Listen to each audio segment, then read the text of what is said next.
รถทีมงานอย่าคัดของรถพบานพะเลาะพี่น้องอ๋อโซ่อยากดังเคาะแคกเพิ่นว่าขี้บ่ม่วนเซ็กอยู่เพิ่นบ่แปลงเซานี่มื้อนี้สิไปขุนน้ำโดนขุนน้ำโดนสุดยอดของขุนน้ำโดนปลาในหลายปลาหลายพี่น้อง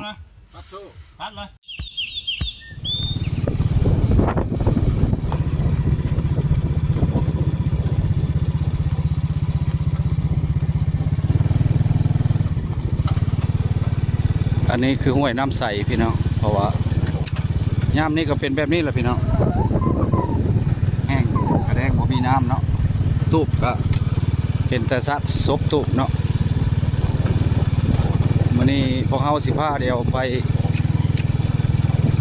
ขุนน้ำโดนสายสุดของสายน้ำโดนเนาะเพราะว่า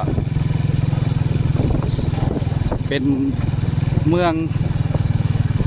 ลับแลเนาะแต่ว่าสายน้ำโดดแต่ว่าอยู่หันกับป่าลายก็เป็นสิ่งบ่อนห่วงห้ามเนาะก็เป็นแหล่งท่องเที่ยวอีกวันหนึ่งเนาะแต่ว่าก็ความเชื่อของผู้คนเนาะแต่ว่าผู้ป่าลายเพิ่นก็บ่ได้หาแบบอนุรักษ์เลยพี่น้องเนาะพอพันธุ์ป่านี่ก็ที่ว่าขึ้นไปเพาะพันธุ์ไข่ก็ถือว่าลายคนบ่เฮ็ดอย่างมันก็อยู่หันละพี่น้องอันนี้สิเป็นสามแยกบ้านนานิยมเนาะพี่น้องเนาะสามแยกซ้ายนี่ไปบ้านนานิยมนี่บ้านนานิยมเส้นนี้เราไปทาดเมืองพรเนาะหรือว่าไปขุนน้ำโดดนั่นแหละพี่น้องทางก็ยักจักหน่อยเนาะพี่น้องเนาะเพราะว่าก็พอไปได้ภาพกันสั้นถือว่าโบคักโบแน่ก็ขอโทษขออภัยพี่น้องมันพ่อแม่ประชาชนเนาะพี่น้องเป็นกำลังควัดมันเพิ่นปลูกมันเนาะเพิ่นควัดมันสำปะหลังเนาะเพิ่นเอารถไถควัดเลยปลูกใส่สันภูเลยเนาะตีนภูพี่น้องเต็มทางเลยสอนออนทั่วเพิ่นไปก้อนแล้วน้ำหน้าพาทางไปก้อนแล้วพี่น้องเบาแปลกเลยยังถ่ายให้พี่น้องเบิ่งก่อนทางไปนี่ก็เส้นนี้แหละพี่น้องเป็นทางน้อยพอลิกันได้เนาะพี่น้องเนาะแต่ว่าไกลอยู่2-3หมู่บ้านนี่ฮอดบันทอกนายอพี่น้องโอ้บนเผาถ่านจะทุ่งนาเลยเนาะบันทอกนายอในความจริงแล้วลัดไปนี่ก็ได้ไปขวามือนี่ไปท่าฝรั่งวังสีขามเฮาสิไปบนแหล่งท่องเที่ยวนี่ก่อนเนาะแล้วเฮาจังสิเข้าไปน้ำขุ่นแหล่งท่องเที่ยวนี่ไปทางแบนแยกนางัวเพิ่นเปิดใหม่พี่น้องเพิ่นกำลังอยู่นี่แล้วแม่นมีขุ่นเนาะขุ่นแปลวน้ำเข้าไปเบิ่งน้ำกันเนาะเพิ่นค้นพบเนาะแต่ว่าเบาแปลงกับบ่ทันได้ไปจักเทื่อเข้าไปเบิ่งน้ำกัน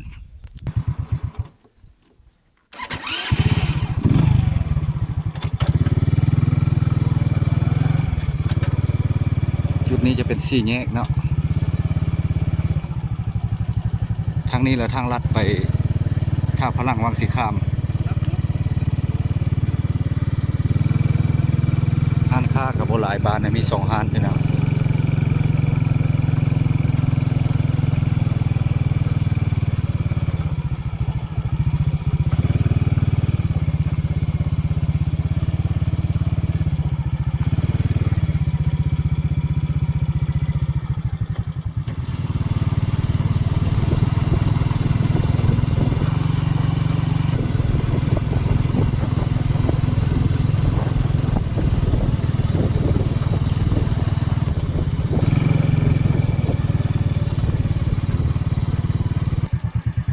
น้ำโดดนี่ก็แห้งมันเนาะแห้งมันแล้วน้ำโดด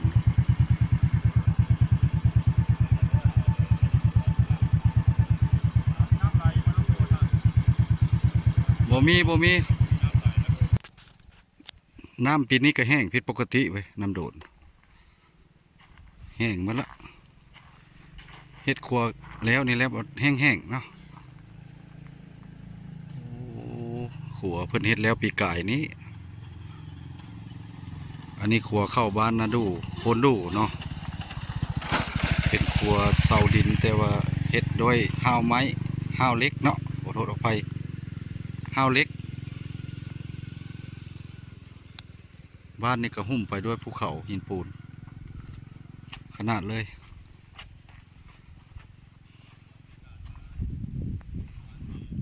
นี่ยังแต่ว่างนี่เนาะเพิ่นหาปลาเพิ่นก็ขึ้นมากินในห่มนี่แหละเนาะ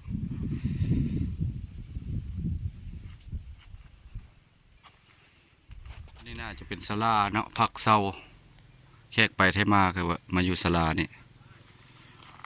ศาลาพักเซาพานั้นจะคือธาตุเนาะนี่แล้วแม่สิไปขุดน้ำโดดหมดแล้วพี่น้องเนาะมา3 คนมันเบ้าซอนอ่อนทั่วแล้วกับพ่อบ้านพ่อเลาะเบ้าแปลงบรรณาแต่ว่ามาถ่ายวิวขัวนี่น้อยหนึ่งก่อนถ่ายอยู่ขัวนี่ขัวเข้าปนดูนี่ถือว่าแล้ว2025สำเร็จปีกายนี่ปีนี้เฮาก็ต้องได้มาถ่ายให้พี่ให้น้องเบิ่งเนาะจุดประสงค์มื้อนี้เฮาสิไปคุณสุดยอดของน้ำโดนขึ้นกับเมืองลับแลเนาะพี่น้องเบิ่งนำกันหมู่มอดรถเลยเนาะไปสตาร์ทเข้าแล้วเข้าบ้านพ้นดูแล้ว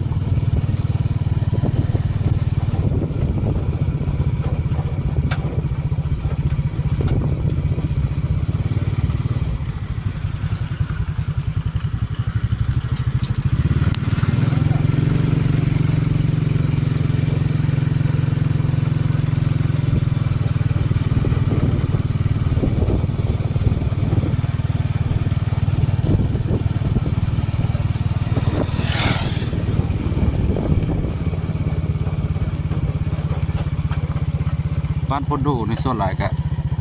หลังคายังห่างอยู่โบราณหลังคาเฮือนพอดีพี่น้องเพราะว่าติดกับหน้าผาเลย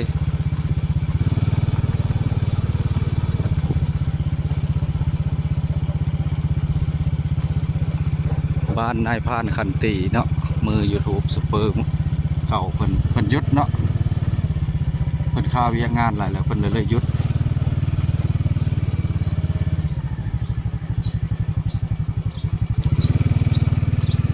ไปทางนี้ไปบ้าน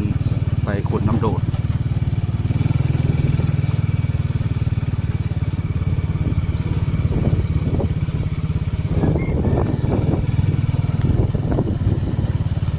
มื้อแล้วก็โบดหนาวปานใดเนาะเพราะว่าสวยมาละพอดีพออยู่พอฮ้อนแต่ขมวนเฮา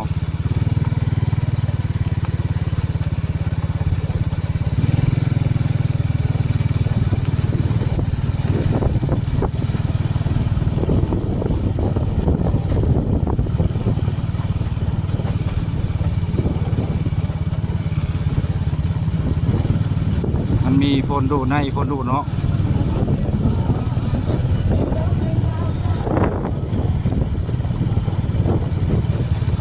จากนี้ไปก็ฮอดขุนน้ำโดนก็สิ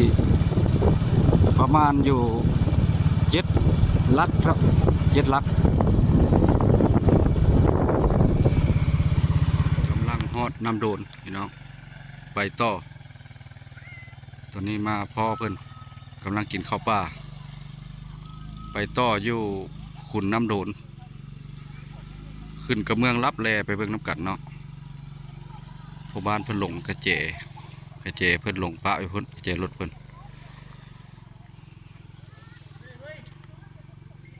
ยังประมาณไก่เติบประมาณ3 ลักประมาณนั้นแหละกะประเมินเบิ่งเนาะข้ามท้องไร่ท้องนาไป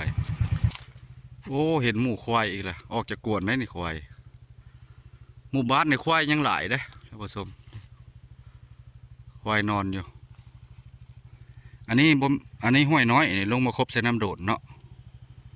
พอบ้านเพิ่นเริ่มลงมาแล้ว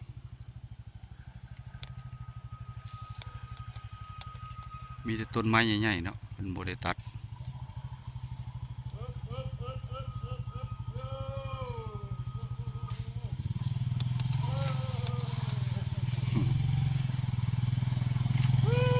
เป็นอะไร คันบ่ใกล้จะฮอดแล้วยังหน่อยหนึงทีมงานไปก่อนแล้วพอพุ่นละผ่านแล้วนะพุ่นละ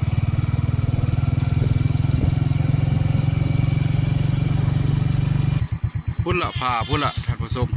พูดพุ่นโดนสุดตีนผู้พุ่นละเนาะมีตะแบะอยู่นี่ก็ได้อยู่นี่นะตะเข้าสมัยสงครามเราเป็นเดินยนต์เก่าเด้อชาวบ้านเพิ่นว่าเนาะผู้เฒ่าผู้แก่เนาะเดินยนต์เก่าลงเฮลิคอปเตอร์ลงได้เนาะตอนนี้ก็กลายเป็นทุ่งไร่ทุ่งนาทางยากอันนี้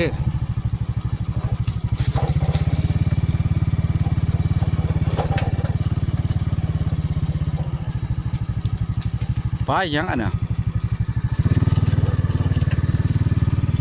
ป้ายเพิ่นหมายไว้บอก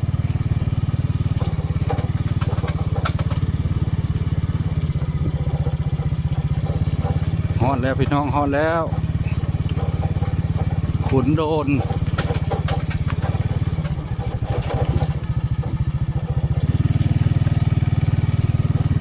ต้นไม้นี่ยังหลายพุด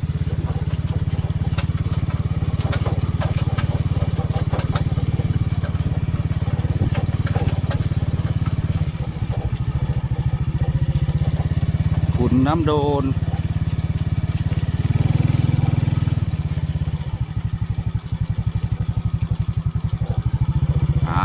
ฮอดแล้ว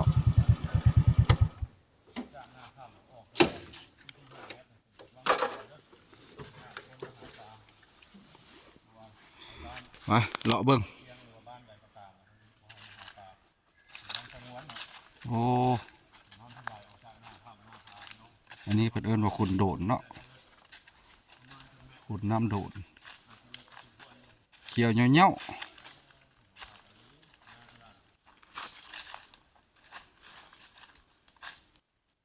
ๆปากถ้ำ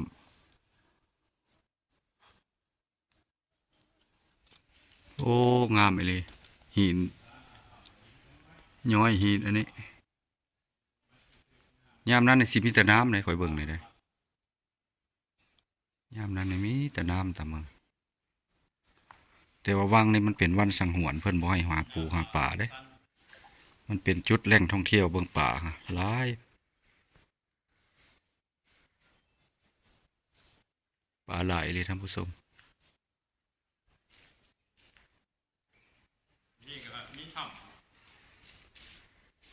อยากขี่เรือเข้าไปในถ้ำก็ได้เข้าไปในบ่สงบเย็นขนาด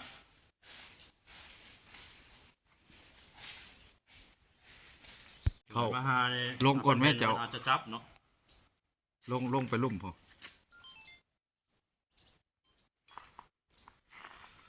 เขาข้ามไปฟังนั้นก็ได้แล้วเนี่ย พังนั้นบอก แต่ว่าโอ้กันเลิกเติบอยู่ยันพาระ ยันพละแล้วยันกองบ่ครับปะกะผู้ป่าป้าเจ้า